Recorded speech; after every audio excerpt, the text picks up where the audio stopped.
Hello student, आज की classes हम स्टार्ट कर लेते हैं डायोड एज ए रेक्टिफायर। जैसा कि आप बोर्ड पर देख रहे हैं, half wave, full wave, centre tap और ब्रिज रेक्टिफायर, ये सारी चीज़ों को हम तो करेंगे। पर उससे पहले मैं आपको एक बहुत इंटरेस्टिंग पॉइंट बताना चाहूँगा कि जो हमारा रेक्टिफायर है, यहाँ से जो मेरे टॉपिक जो स्टार्ट होने वाला है, ये एप्लीकेशन आता है, एप्लीकेशन ऑफ डायोड आते हैं। और जो भी स्टूडेंट इंजीनियर बनना चाहते हैं, एक अच्छा इंजीनियर बनना चाहते हैं, वो अब से जो है एक्टिव हो जाए।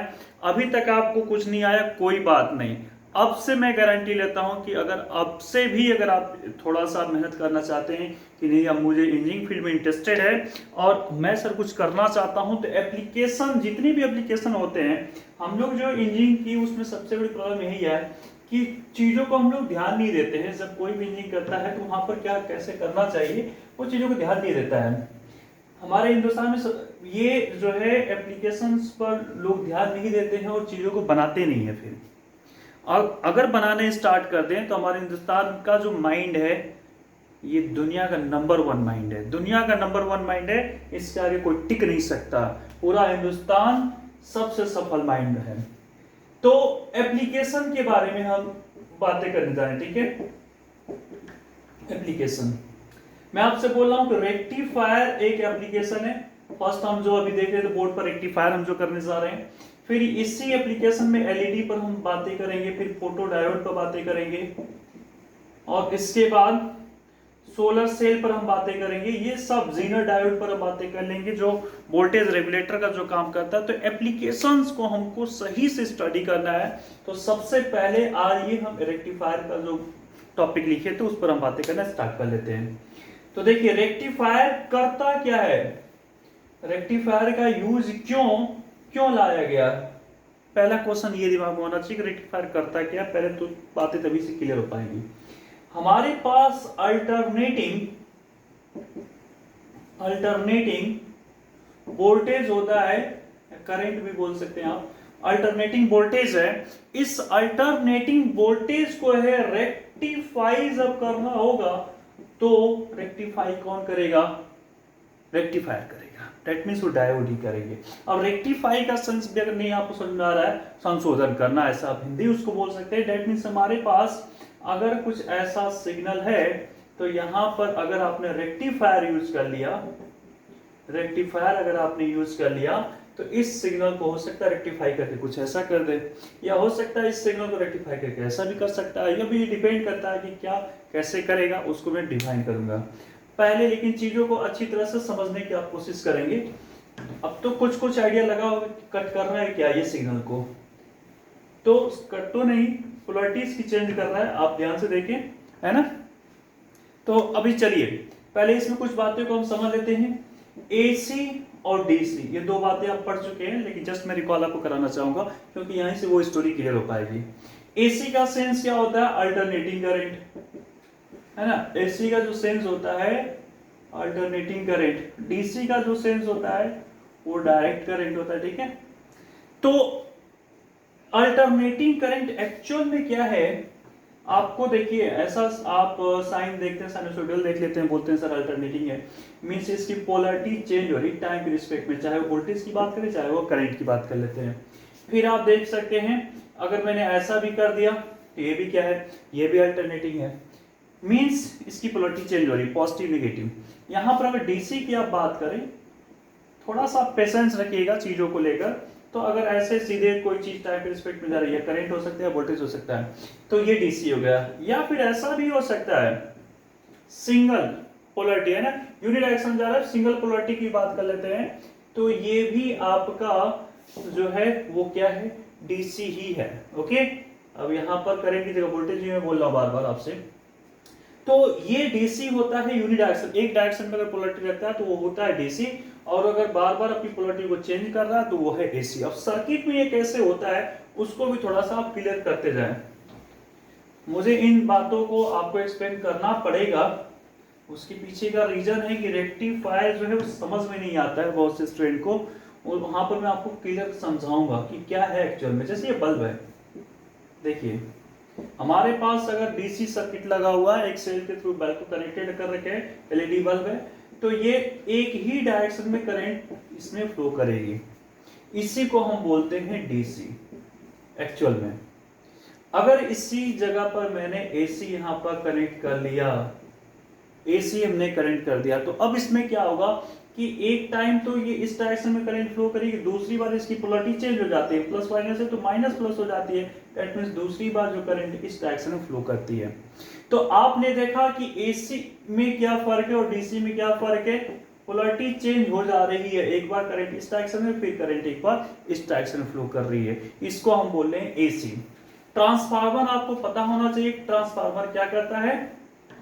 ट्रांसफार्मर एक डिवाइस है, वहां पर एक फार्मूला भी आप पढ़े होंगे, कुछ स्टूडेंट ये फार्मूला नहीं ध्यान देते हैं, ये ध्यान आपको रखना चाहिए हमेशा इस फार्मूले में, ठीक है।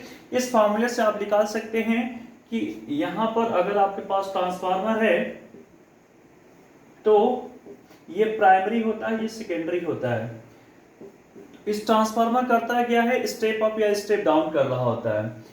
तो हमारे पास घरों में क्या है कि मुझे तो 220 वोल्टेज ही चाहिए फैन को ऑपरेट करने के लिए या बल्ब एलईडी चलाने के लिए, पर होता क्या है कि जो मेन लाइट आती है वो हाई वोल्टेज होती है, सपोज 440 ही वोल्टेज है, तो अब इसको क्या करना पड़ेगा, स्टेप डाउन करना पड़ेगा। तो कौन करेगा, ट्रांसफार्मर करेगा। वो कौन करेगा, ट्रांसफार्मर करेगा। दूसरा स्टेप हम ले लेते हैं, मोबाइल चार्जिंग की बात कर लेते हैं। हमारी जो मोबाइल चार्ज होती है, अगर आप चेक करेंगे बैटरी को अपने सही से देखेंगे तो बैटरी का जो वोल्टेज होता है बहुत ही कम होता है, 3.5 वोल्टेज होता है, 4.2 वोल्टेज होता है, ऐसे बहुत ही छोटी वोल्टेज की बैटरी होती है आपके मोबाइल फोन में।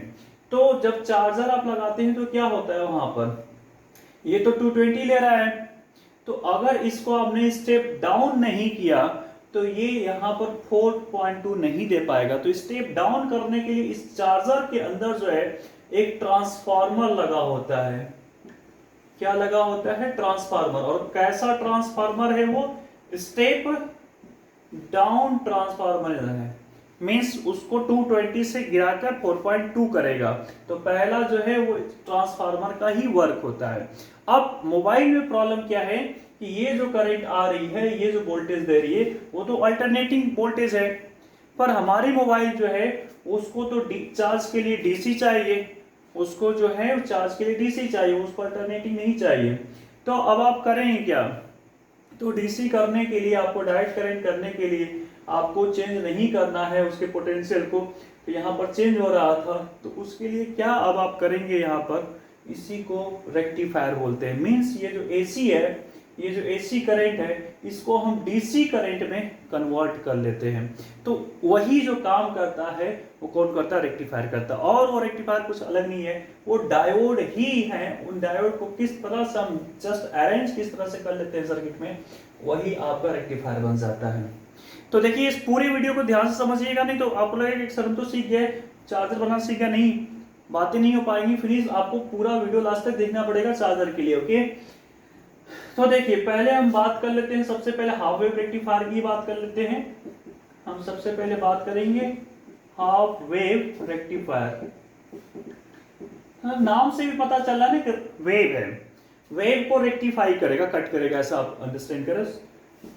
तो यहां पर ये सपोज आपका वेव आ रही है, अल्टरनेटिंग वेव है, और ये देखिए इसको डीसी में कन्वर्टर कैसे कर दिया, ठीक है। थोड़ा और भी इसको बना ले, इसको हम 2 साइकिल कर लेते हैं, तो इसमें 2 साइकिल समझाने में आपको थोड़ा इजी रहेगा। नीचे वाले को कट कर दिया है, नीचे वाले को कट कर दिया है, सिर्फ ऊपर वाले को ये दे रहा है, इसी का नाम है हाफ वेव, आधा कर देगा, हाफ मींस आधा करेगा। दूसरा जो है वो क्या है, फुल वेव है। आप आराम से देखते जाइए, ऐसा सोचिए कि मैं सर्किट नहीं बताऊं, सर्किट ही तो मेरा मेन है, मेरा वही मोटिव ही है बताना आपको, okay. Full wave, full wave चाहे वो सेंटर टाइप हो या ब्रिज रेक्टिफायर, दोनों ही एक ही काम करेंगे, पर वहां पर क्या हो जाएंगी बातें उसको भी मैं एक्सप्लेन करूंगा, ओके। ये देखिए फुल वेव में क्या होने वाला है, ये ऊपर वाले के लिए ऊपर वाला जाएगा, ये नीचे वाले के लिए भी ये काम करेगा फुल वेव में। तो देखिए यहाँ पर कुछ ज्यादा ही सिग्नल आपको मिल जा रहा है, यहाँ पर एफिशिएंसी 50% है, तो यहाँ पर आप 100% पा जाएंगे, ठीक है। तो ये फुल वेव रेक्टिफायर है। फुल वेव रेक्टिफायर को और हाफ वेव रेक्टिफायर को कंपेयर करेंगे तो आपको ऐसे ही पता चल रहा है कि ये तो 50% ही यूज कर पा रहा है, ये 100% यूज कर ले रहा है। तो कौन बेस्ट हुआ, तो सर फुल वेव बेस्ट हुआ। तो क्या हम डायरेक्ट यहीं से स्टार्ट करें, नहीं, हमको स्टार्ट हाफ वेव रेक्टिफायर से ही करना होगा, ओके। तो चीज़ों को हम आराम आराम से देखेंगे और ये टॉपिक आपको अच्छी तरह से क्लियर करना है। मोबाइल चार्जर ऐसे नहीं, आप आराम से देखेंगे, बहुत सारी इसमें बातें हैं। ओके, तो क्या बातें होती हैं, अब चलिए स्टार्ट कर लेते हैं one by one. Half wave rectifier, half wave rectifier, ठीक है, rectifier, half wave rectifier. Start करते हैं। सबसे पहले ट्रांसफार्मर लगा होता है, यहां पर ट्रांसफार्मर, यहां पर एसी सप्लाई कुछ आ रही होगी। ओके, एसी सप्लाई कुछ आ रही होगी और यहां पर ट्रांसफार्मर है। तो ये यहाँ पर सपोज ये 220 वोल्टेज आ रहा है और ये ट्रांसफार्मर ने सबसे पहले स्टेप डाउन किया और हमारे मोबाइल चार्जर बना तो 4.2 वोल्टेज ही कर दिया। हमको कुछ इस टाइप का मार्केट से ट्रांसफार्मर चाहिए, आप जाकर बोलेंगे वो दे देता है। Okay, don't worry. पहला स्टेप हो गया। दूसरा स्टेप हो गया, एक हम डायोड यहाँ पर कनेक्ट करेंगे, एक ही डायोड को कनेक्ट करना है। इसके बाद लोड, लोड का मतलब क्या होता है, कुछ स्टूडेंट लोड भी नहीं समझ पाते हैं। जहां पर आप मोबाइल चार्जिंग लगा रहे हैं ना, वो लोड ही है। ओके, आप बल्ब लगा देते हैं वो लोड हो गया, जैसे आप बल्ब आपने लगा दिया, ये बल्ब भी लोड कहलाएगा। जो मोबाइल चार्जिंग का जो पॉइंट लगा आप लोड हो गया। ओके, तो चलिए ये बात देख लेते हैं, RL इसको लिखते हैं। ये है आपका डायोड। अब डायोड जो है आपने चेक किया था कि फॉरवर्ड बेस में तो ओके करंट को पास करेगा, अगर आपने पॉजिटिव पॉजिटिव से दे दिया ओके काम करेगा। पर अगर आप इसको रिवर्स बायस कर लेते हैं, इट मींस यहां नेगेटिव और यहां पॉजिटिव कर देते हैं, तो ये करंट को अलाउ नहीं करता है डायोड। ठीक है, ये बातें आपने की थी। अब यहां पर चेक कीजिए, एसी में क्या होता है कि एक बार सर्किट ऐसे मींस एक बार ये पॉजिटिव और इस टर्मिनल को नेगेटिव बना देगा। तो फर्स्ट टाइम जब इसको पॉजिटिव बनाएगा तो यहां पर ये देखिए फॉरवर्ड बायस की तरह हो जाएगा, इस समय फॉरवर्ड बायस की तरह काम करेगा और ये सर्किट में करंट को फ्लो कराएगा। लेकिन हमने देखा था कि हमारा तो ऐसा सिग्नल था, एक बार पॉजिटिव मींस एक बार ऐसे करंट को फ्लो करा दिया, पर अगेन जो दूसरी बार है वो साइकिल चेंज कर दिया। मीन जो सेकेंड स्टेप में क्या है, ये तो फर्स्ट स्टेप का हो गया, जो सेकेंड स्टेप में क्या है, यहां पर नेगेटिव और यहां पर पॉजिटिव पोलैरिटी उसने चेंज कर दिया। अब यहां पर आप चेक करेंगे, ये P है और ये N है, दैट मींस रिवर्स बायस इसको बना रखा है। जब ये रिवर्स बायस बनाएगा अब ये डायोड काम करने वाला नहीं है। दैट मींस क्या हुआ, फर्स्ट टाइम तो ये आपका जो भी सिग्नल था उसको दे देगा, आउटपुट देगा ये फर्स्ट टाइम। ओके, पर सेकेंड टाइम को ये नहीं दे पाएगा। फिर हमारे पास साइकिल ऐसे चलती रहेगी, तो ये सेकेंड टाइम तो नहीं दिया, फिर से जब आएगा फिर से ये पॉजिटिव जब बनेगा तो उसको देगा और नेगेटिव वाले को ये नहीं देगा, ये सिर्फ और सिर्फ पॉजिटिव वाले को देगा। तो इस तरह से आपने देखा कि हमने क्या सबसे पहले कन्वर्ट किया, रेक्टिफायर हमने बनाया, तो ये चीज हम रेक्टिफाई कर रहे हैं, उसको डीसी में कन्वर्ट कर रहे हैं। ठीक है, तो अब यहां पर इतनी सी बातें करने से बात नहीं हो पाएगी कि सर बैटरी के लिए हमने इसको कर दिया, सर वो मोबाइल में इसको लगा देते हैं, सर हो गया, नहीं। अभी और भी बातें यहाँ पर होंगी, वो मैं आपको बताऊंगा। अभी तो ये 50% ही यूज कर रहा है, हाफ वेव रेक्टिफायर तो वैसे ही खराब है, हम इसका यूज वैसे ही नहीं करने वाले हैं। तो चलिए अब देखते हैं फुल वेव रेक्टिफायर को। ओके, फुल वेव रेक्टिफायर को देखते हैं और फिर आपको चीजें वन बाय वन स्टेप में क्लियर करते जाते हैं। फुल वेव रेक्टिफायर, ओके, आइए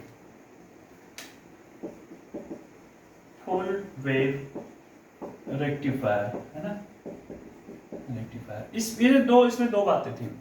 सेंटर टैप को हम पहले बात करेंगे, पहला जो हम पॉइंट अपना लेने वाले हैं वो कौन सा लेने वाले हैं, सेंटर टैप रेक्टिफायर। ठीक है, वे क्या होता है, नाम से पता चल रहा है सेंटर में कुछ ना कुछ इसमें होने वाला है। क्या होने वाला है आइए देखते हैं, समझ लेते हैं। ओके, तो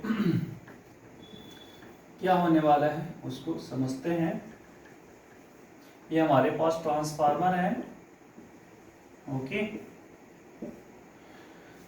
फुल वेव रेक्टिफायर में जो है दो डायोड यूज होते हैं और किस तरह से वो यूज हो रहे हैं उसको हम देख लेते हैं। एक डायोड आपके यहाँ यूज होता है, दूसरा जो डायोड है वो यहाँ यूज होता है। दो डायोड यूज होते हैं और दोनों को देखना आप पीपी में एक ही साइड ट्रांसफार्मर का रखा हो कि इस सब चीजों को थोड़ा सा आप ध्यान देते रहिएगा। ओके, अब क्या होने वाला है, इसके सेंटर से हम लोड को ले लेते हैं, इसके सेंटर से। अब आप बोलेंगे सर इसके बीच में कहां से लगा है, तो वायर है, आप टेंशन ना लें। किसी बुक में इसी वायर को ऐसे घुमा के कर देता है। ओके, यहाँ से कर लेता है, यहाँ पर ऐसे कनेक्ट कर लेता है, तो अलग अलग मेथड है। मैं ऐसे ही करूंगा, इसमें कोई प्रॉब्लम वाली बात नहीं है, आप घबरा ना जाना कि सर ये गलत हो जाएगा। नहीं, ये बिल्कुल भी गलत नहीं, वायर है तो आप कहीं भी इसको घुमा के ले जा सकते हैं, ठीक है। तो ये है लोड आपका, तो ये आपका लोड है। अब किस तरह से ये चीजें यहाँ पर होने वाली हैं आइए देखते हैं। तो ये है आपका एसी। तो यहाँ पर जो अल्टरनेटिंग जो वोल्टेज आ रहा है उसकी पोलैरिटी पे फिर से हम बातें करेंगे। यहाँ पर सपोज वो ऐसे घूमना स्टार्ट किया तो ये यहाँ पर वो पॉजिटिव देगा और वो यहाँ पर क्या देगा, निगेटिव देगा। अब ये जो सेंटर टैप है ये देखिए बीच में हाफ पार्टीशन कर रखा है, मींस यहाँ पर नेगेटिव यहाँ पॉजिटिव बनाएगा, उस टाइम हाफ ही में काम करेगा, पूरा कंप्लीट काम नहीं करेगा। तो ये पॉजिटिव जब बनेगा तो ये यहाँ पर करंट अलाउ करेगा और इस तरह से सर्किट में घूम जाएगा। क्या ये पूरे सर्किट में जाएगा? नहीं जाएगा, ये पूरे सर्किट में नहीं जाने वाला है। यहाँ पर आप चेक करेंगे, यहाँ पर ये रिवर्स बायस बना रहा है, तो डेफिनेटली ये फर्स्ट टाइम जब सिग्नल दे रहे थे अपना, ओके, हम सिग्नल सपोज ये दे रहे हैं, तो फर्स्ट टाइम इसके लिए ये वाला काम करेगा, मींस ये आपका रिजल्ट दे देगा। फर्स्ट डायोड, जो इसका डायोड का नाम ही नेम कर देते हैं 1 और 2, ओके। तो फर्स्ट टाइम देख रहे हैं कि पॉजिटिव के लिए जो है ये D1 ने काम किया, पॉजिटिव पोलैरिटी के लिए D1 ने काम किया। सेकेंड टाइम क्या होगा, अब इसका चेंज होगा, डेट मींस ये नेगेटिव हो जाएगा और ये वाला पॉजिटिव हो जाएगा। इसमें ऐसे करंट फ्लो कर रहा है, तो ये जो सेकेंड है उस टाइम फॉरवर्ड बायस की तरह काम करेगा, एक्टिव हो जाएगा। सेकेंड तो काम करेगा लेकिन फर्स्ट को आप देखिए ये एक्टिव नहीं होगा। तो अब जो सेकेंड जो रिजल्ट देगा वो कौन सा डायोड देगा, आपका D2 देगा। निगेटिव के लिए जो है कौन सा डायोड आपका रिजल्ट दे रहा है, D2 दे रहा है। तो हम देख पा रहे हैं कि ये भी ये लगातार, अब उसमें जो गैपिंग आ रही थी वो गैपिंग नहीं रह गई है। लेकिन क्या यहाँ पर ये चीजें अच्छी है? दो प्रॉब्लम इसमें, एक तो मार्केट में सेंटर टैप ट्रांसफार्मर मिलता ही नहीं है, बहुत ही कम मिलता है। और दूसरी जो प्रॉब्लम इसकी आ रही है कि यहाँ पर देखिए 50% ही ट्रांसफार्मर का ये चीजों को यूज कर पा रहा है, 50% ही एक टाइम में यूज कर पा रहा है, फिर ये 50% अलग टाइम में, मीन्स ये ज्यादा जो है आपको डीसी वोल्टेज नहीं देने वाला है, ये कम देने वाला है।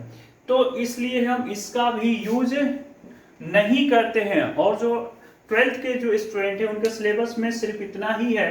पर अब आपको थोड़ा सा प्रैक्टिकली लाइफ से जुड़ने के लिए एक लास्ट जो है 2 मिनट सुन लीजिए। ब्रिज रेक्टिफायर एक्चुअल लाइफ में उसी को यूज किया जाता है, इन दोनों में से किसी का भी यूज नहीं होता है। तो आइए ब्रिज रेक्टिफायर को हम देखेंगे अच्छी तरह से, ओके। आप बोलेंगे सर ये क्या, प्रैक्टिकल लाइफ में जो यूज नहीं होता है उसको ही बुक में पढ़ना है? एक्चुअल में प्रॉब्लम यही है 12th की, 12th में यही पढ़ना होता है। जब आप इंजीनियरिंग करने जाएंगे तब वहां पर एप्लीकेशन आपको पढ़ाया जाता है। तो आइए हम बात करते हैं ब्रिज रेक्टिफायर की, ब्रिज रेक्टिफायर की बात कर लेते हैं। ये ब्रिज रेक्टिफायर जो है बहुत से स्टूडेंट भूल जाते हैं, उनको पता ही नहीं चलता है कि किस तरह से पोलैरिटीज को किए जाए। आज मैं आपको प्रॉमिस करता हूं कि याद भी करवा दूंगा। जो भी बीटेक के स्टूडेंट है, पॉलिटेक्निक के हैं, या और भी जो स्टूडेंट की प्रॉब्लम आ रही है ब्रिज रेक्टिफायर में, उनसे मैं वादा करता हूं कि ये चीज अब कभी आपकी डाउट नहीं रहेगी। एक ट्रांसफार्मर हमने ले लिया है, हम बार बार देख रहे हैं सर मैं इस साइड कम टर्निंग ले रहा हूं क्योंकि ये स्टेप डाउन है, इस साइड कम ही टर्निंग लिया जाता है। यहां पर आपका एसी, ओके, अल्टरनेटिंग वोल्टेज है।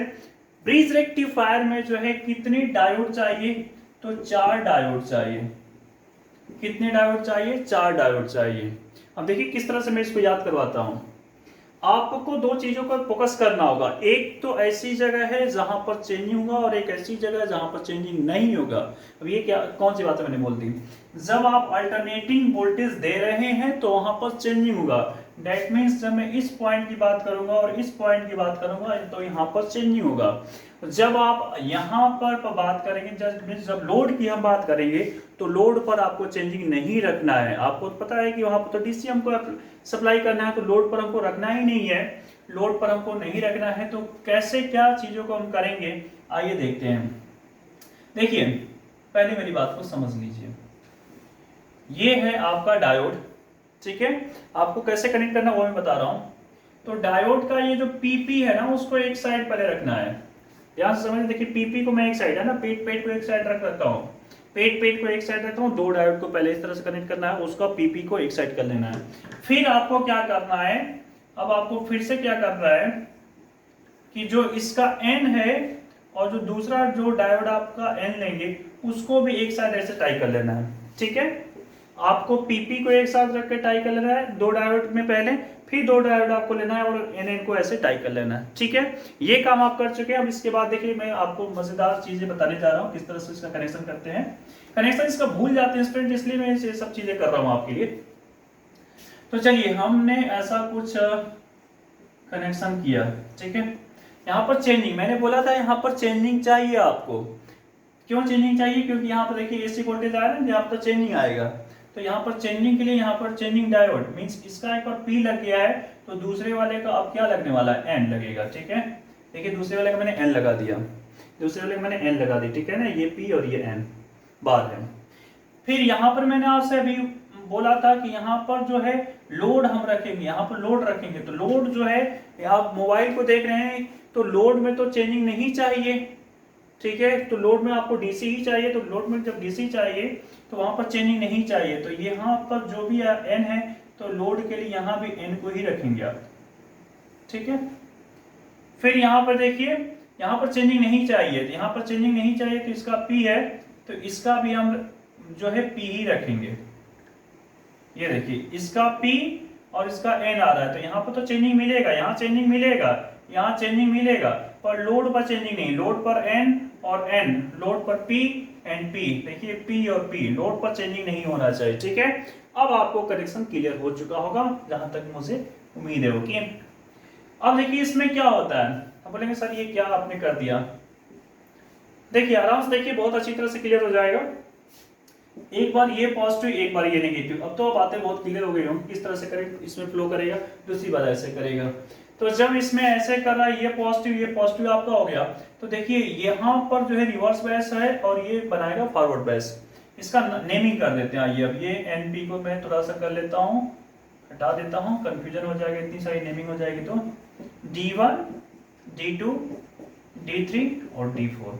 देखिए चेक कीजिए, तो D1 के केस में यहाँ पर देखिए D1 तो काम करेगा पर D2 काम नहीं करेगा, क्योंकि ये रिवर्स बेस बनेगा। D1 काम करेगा और D2 के साथ में क्या ये D4 काम करेगा? D4 काम करेगा नहीं करेगा, क्योंकि यहाँ पर पॉजिटिव है और ये नेगेटिव है, तो D4 भी नहीं काम करेगा। ऐसे आते आते आते आते ये देखिए ये वाला काम करेगा, ये काम करेगा, करंट ऐसे निकल जाएगा। चेक कर रहे हैं, करंट कुछ ऐसे सांप की तरह ऐसे बनाते हुए ऐसे निकल जाएगा। ये बातें आपको क्लियर हो गई। अब जब ये प्रॉपर्टी चेंज करेगा तो ये पॉजिटिव हो जाएगा, ये नेगेटिव हो जाएगा और ये पॉजिटिव हो जाएगा। उस समय क्या होगा? उस समय जैसे ये नेगेटिव हो जाएगा तो अब ये काम करेगा, D2 काम करेगा। फर्स्ट में कौन काम कर रहा था? देखिए फर्स्ट जो रिजल्ट देगा वो D1 और D3 मिलकर देंगे। फर्स्ट में रिजल्ट D1 और D3 मिलकर देंगे। सेकेंड में कौन देगा? D2 और ऐसे देखिए ये वाला काम करेगा, ये वाला काम करेगा, ये वाला काम करेगा। मींस जो सेकेंड में जो रिजल्ट देगा D2 और D4 रिजल्ट आपका देगा। आपका अगर ये है तो पॉजिटिव फर्स्ट के लिए D1 D3 काम करेगा, नेगेटिव सेकेंड के लिए D2 और D4 काम करेगा। तो ये बातें आई थिंक कि आपको क्लियर हो गई होंगी कि इस तरह से हमको ब्रिज रेक्टिफायर को यूज कर लेना है। ब्रिज रेक्टिफायर हम कुछ इस तरह से बनाएंगे। तो आप बोलेंगे सर हमने तो फुल वेव रेक्टिफायर बनाया था, तो ये ब्रिज रेक्टिफायर आप सर क्यों अभी इसका क्या? तो मैं आपसे बताऊं कि ब्रिज फुल वेव रेक्टिफायर में जो सेंटर टैप अभी आपने जो बनाया था उसमें प्रॉब्लम ये थी कि ट्रांसफार्मर का आधा ही आप पोर्शन यूज कर पा रहे थे उसकी पावर को। पर यहाँ पर क्या है कि पूरे ट्रांसफार्मर इसमें यूज हो रहा है, 100% यूज हो रहा है। तो सबसे बेस्ट जो है, और इजीली नॉर्मल ट्रांसफार्मर आपको मिल भी जाते हैं। आपको स्टेप डाउन ट्रांसफार्मर लेकर आ रहा है मार्केट से। 4 डायोड को इस तरह से कनेक्ट कर लेना है, मोबाइल का जो कनेक्शन यहाँ पर रखना है, आपका मिलेगा। लेकिन रुकिए अभी मत घबराइए, अभी मैं नेक्स्ट क्लास में कुछ और भी बताऊंगा कि इसमें हम डायरेक्ट अगर ऐसा यूज करेंगे तो मोबाइल में प्रॉब्लम क्रिएट होगी। क्या प्रॉब्लम क्रिएट होने वाली है? कैपेसिटर इंडक्टर्स को हम कुछ कनेक्शन करेंगे और भी चीजों को बताऊंगा, तब आपका कंप्लीट जो है चार्जर जो है आप जो बनाने की जो खुशी है आपको वो मिल जाएगी। घर पर अपने चार्जर को आप देखना, आपका चार्जर वैसे ही होगा, कोई टूटा फूटा चार्जर आप लेके चेक करेंगे, आपको एज इट इज वो चीजें मिलने वाली है। और मैं पूरा विश्वास करता हूं कि आपको मैं ये सिखा ही दूंगा। और इसके नेक्स्ट टॉपिक भी काफी इंपॉर्टेंट है, आप मेरे साथ बने रहिए, मेरे चैनल को आप लाइक कीजिए, सब्सक्राइब कीजिए और प्लीज़ कमेंट कीजिए कि मैं कैसा पढ़ा रहा हूँ और मुझे क्या क्या सुधार करना चाहिए अपने पढ़ाने को रिलेटेड होकर। कोई भी क्वेश्चंस, कोई डाउट है तो आप मेरे कमेंट में दीजिए। Okay, thank you all.